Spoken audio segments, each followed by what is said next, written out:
Salut vous! Aujourd'hui, petite vidéo sur le thème des tatous que j'ai réalisés. J'en ai fait une petite sélection, donc il doit y avoir une petite dizaine à peu près, j'ai pas compté combien j'en avais pris. C'était pour vous présenter mon travail, vous montrer des pièces que j'ai adoré réaliser parmi tant d'autres. Bien évidemment, j'ai pas pu mettre tout le monde dedans parce que sinon la vidéo durerait très longtemps. Mais du coup, j'en ai sélectionné quelques-uns afin de vous présenter le plus de projets diversifiés de différents styles, avec différentes compositions. Donc c'est parti! Donc premier tatou dont je vais vous parler, c'est un tatouage que j'ai réalisé sur une de mes amies qui s'appelle Megan. À l'époque on n'était pas encore amis et c'est entre guillemets grâce à ce tatou aussi qu'on a pu nouer des liens et maintenant on est inséparables. Donc ce tatouage c'est un flash que j'avais dessiné et qui traînait dans mon book depuis un petit bout de temps. C'est une petite licorne avec une petite fille en kigurumi chat dessus et quand elle l'a vu elle a complètement flashé et elle m'a dit écoute, je le prends, tu me le places derrière la cuisse. Et je me suis dit, oulala, un tatouage en derrière de cuisse coloré qui va durer plus de 4 heures, ça va être compliqué. Et en fait non, elle a super bien tenu jusqu'au bout, 4h30 de projet sans bouger, sans chouiner, sans rien du tout. Et le tatouage est juste excellent, il a eu un énorme succès, j'étais super contente de l'avoir réalisé. C'était, je crois que dans toutes les pièces colorées que j'ai fait, c'est vraiment the best. Genre the best que j'ai vraiment kiffé faire. D'ailleurs Megan, si tu passes par là, je te fais un gros bisou. Ensuite, j'ai un autre tatou complètement différent au niveau du style, mais on reste quand même dans de la mignonitude. C'est un projet en rapport avec le Petit Prince. C'est un petit renard en géométrie sur une lune, qui est aussi en géométrie, et qu'on a placé à l'intérieur du bras. Donc ce projet était particulièrement touchant. J'ai adoré le réaliser parce que c'était assez complexe mine de rien, parce que faire de la géométrie sur un tatouage mignon, en essayant de garder le côté arrondi et doux, projet un peu kawaii comme cela, c'était pas facile, mais franchement une fois qu'on a fait le dessin et qu'elle l'a validé, c'était juste exceptionnel et c'était beaucoup trop bien. Et j'adore ce genre de projet plein de douceur, de tendresse. Même si c'est pas forcément en couleur, on arrive à retranscrire la douceur à travers ce dessin. Alors ce projet, mon dieu, je crois que c'est un des meilleurs projets que j'ai réalisé depuis que je tatoue, voire le plus what the fuck en fait. On va parler des zizi sac à dos. Mes clientes, si vous passez par là, vous allez vous reconnaître. Alors les zizi sac à dos, ce sont des petits personnages qui font je crois entre 1,5 cm et 2 cm. Donc des petits zizi avec des bras, des yeux, une bouche et bien évidemment un sac à dos. Pour ce petit projet, quand elles m'ont contacté, déjà j'ai trouvé ça juste excellent comme idée. D'ailleurs, petit aparté, n'ayez pas honte de vos projets quand vous avez des idées what the fuck comme ça. N'hésitez pas à en parler à votre tatoueur, nous ça nous fait grave kiffer. Et il y en a beaucoup qui vont kiffer vous les réaliser. Donc ce petit projet, je me suis demandé où est-ce qu'on allait le placer parce que mine de rien, se faire tatouer une petite bite avec un petit sac à dos, fallait trouver un petit endroit sympathique pour le poser, sans que ce soit non plus trop voyant et que ça puisse rester personnel et un bon délire entre potes. Du coup, ces deux petites demoiselles ont trouvé une idée, se sont dit on va se le faire tatouer sous la plante du pied. Alors à savoir que la plante du pied c'est un endroit assez particulier parce que c'est quand même une peau qui se régénère assez vite, une peau qui ne cicatrise pas de la même manière que le reste du corps, que c'est plus compliqué étant donné que tu transpires, qu'il faut mettre de la crème, qu'il faut éviter le frottement, etc.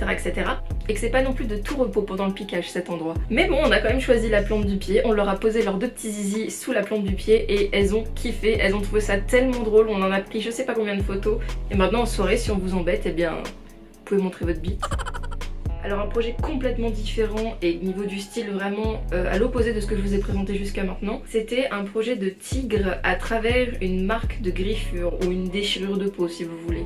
Alors ce projet il m'a été demandé il y a à peu près 1 an maintenant. C'était un projet qui relevait du réaliste, semi-réaliste et c'est quelque chose que je commençais à apprendre. Selon la complexité du projet, je me voyais le réaliser ou pas.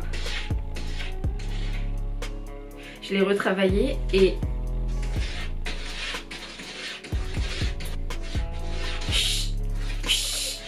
stop, flocon!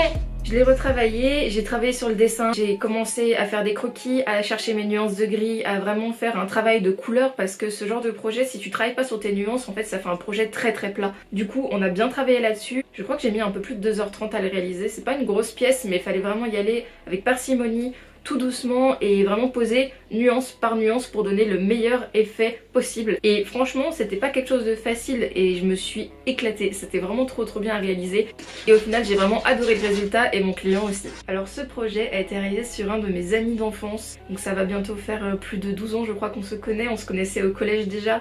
Il m'a contacté suite à un flash que j'avais posté, je sais pas si vous vous en souvenez ou si vous l'avez vu, c'était un flash d'un corps de femme avec une tête de cerf et il y avait écrit God is a woman au-dessus. Et je pensais vraiment pas que ce flash serait pris par un homme et au final, si. Donc il m'a réservé ce flash, j'étais ravie de tatouer ça sur un homme qui a en plus de ça un respect pour les femmes à prendre en exemple au final. Et j'ai trouvé ça exceptionnel de tatouer ce genre de message sur un homme parce que mine de rien ça reste un tatou qui ne s'en va pas, donc quelque chose de définitif. J'étais presque touchée de voir quelqu'un prendre en considération le message que je voulais faire passer à travers ce flash. Et en plus on l'a pas fait en petit, on l'a vraiment fait sur toute sa cuisse. Franchement si tu passes par là, merci d'avoir réservé ce projet, je crois, il fait partie de mon top 3 coups de cœur là pour le coup. Je vous en ai parlé dans la toute première vidéo que j'ai postée sur ma chaîne, j'ai parlé d'un bras ornemental floral que j'ai fait il y a pas très longtemps, il y a à peu près un mois. Ce projet ça reste quand même quelque chose, je vais pas dire basique, mais le genre de projet qu'on voit assez souvent dans le monde du tatou. Des fleurs, du mandala, c'est quelque chose qui est assez récurrent dans ce milieu. Mais là en l'occurrence, je sais pas pourquoi, mais ce projet, le fait peut-être qu'il ait été long et que ça a été en composition sur le bras à poser à différents endroits parce qu'il y avait déjà un tatouage existant avec lequel on devait travailler le projet, mais le fait que je pense que ça ait duré assez longtemps, que j'ai vraiment pris le temps de poser les morceaux par morceau parce qu'il y avait pas, c'était pas un bras complet, c'était vraiment par partie du bras qu'on posait des fleurs, et je pense que c'est ça qui m'a vraiment fait kiffer, de pouvoir travailler morceau par morceau, point par point, même si ça a duré très longtemps et qu'à la fin de la deuxième journée, parce qu'on l'a fait en 2 séances, ma caméra a coupé, je ne sais plus où j'en suis, on va essayer de retrouver le bon moment, hein. Je disais donc le bras ornemental floral que j'ai réalisé il y a peu. Je pense que le fait que j'ai vraiment adoré de réaliser ce projet, ça a été le fait d'y avoir passé vraiment une journée entière, la seconde partie de sa réalisation, et à la fin de la journée être crevée, mais c'était une bonne fatigue, une fatigue due à tout donner dans ton tatou. La cliente elle a tenu mais super bien jusqu'au bout. Quand tu te dis, t'as donné toute ton énergie et en plus ta cliente, même si elle est crevée, qu'elle a mal, elle est super contente de son projet, et ça c'est vraiment cool. Un autre projet qui est en cours, qui n'est pas encore cicatrisé et il manque encore quelques éléments. Et sur une de mes amies aussi, elle m'avait demandé la réalisation de son chien en version un peu kawaii. Il y a un moment où sur Instagram j'avais posté un message comme quoi j'aurais adoré réaliser les animaux domestiques de chacun si ça vous tentait en projet tatou, en version vraiment mignonne, dessin animé le plus cute possible. Et elle m'a dit, écoute, pour mon chien, je suis grave chaude, vas-y on y va. J'ai dit ok, allez, on y va.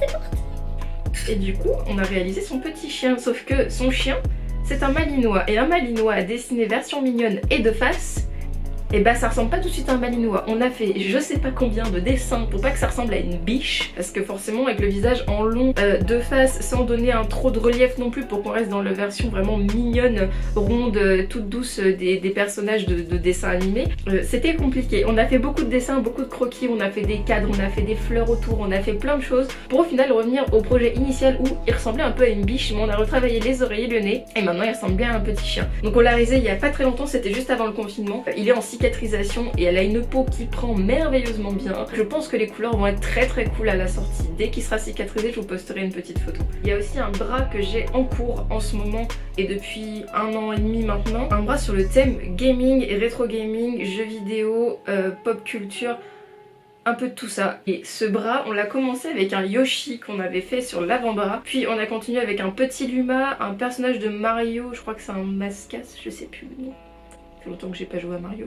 On a réalisé Geralt de The Witcher, mais il n'est pas encore terminé. On a fait un Link avec le masque de merde, comment il s'appelle, le renard, Crash Bandicoot. C'est quoi le nom du masque? Bon, le masque qui fait Ouga Bouga là dans le jeu, je sais plus le nom. Et on a aussi un Crash Bandicoot à réaliser, on a fait un Mewtwo, bref le bras est presque complet. Il ne manque plus que les couleurs, on le voit avancer au fur et à mesure, même si ça prend du temps, mais le résultat il va être cool je pense. Bon, bien évidemment, à part tous ces projets, il y en a beaucoup dont je pourrais parler, mais j'aurais pas assez d'une vidéo pour vous raconter tous les projets et toutes les belles histoires que j'ai eues à travers tout ça. Donc voilà, petite vidéo sur une sélection de tatouages que j'ai réalisés dont je voulais vous parler. J'en ferai je pense une autre vidéo avec une autre section de tatous afin de vous présenter un peu mieux mon travail. Je ferai une vidéo sur mes tatous, les ressentis au niveau douleur, les artistes qui m'ont tatoué, par qui j'aimerais me faire tatouer, mes premiers piquages parce que je me suis auto-piquée au tout début. Elle sortira d'ici quelques jours je pense. Sur ce, je vous fais à tous d'énormes bisous et puis on se voit très vite pour une nouvelle vidéo. Bye. Moi c'était juste ça. Merci chaton. Bah oui, t'as un objectif, faut le tourner. Ouais,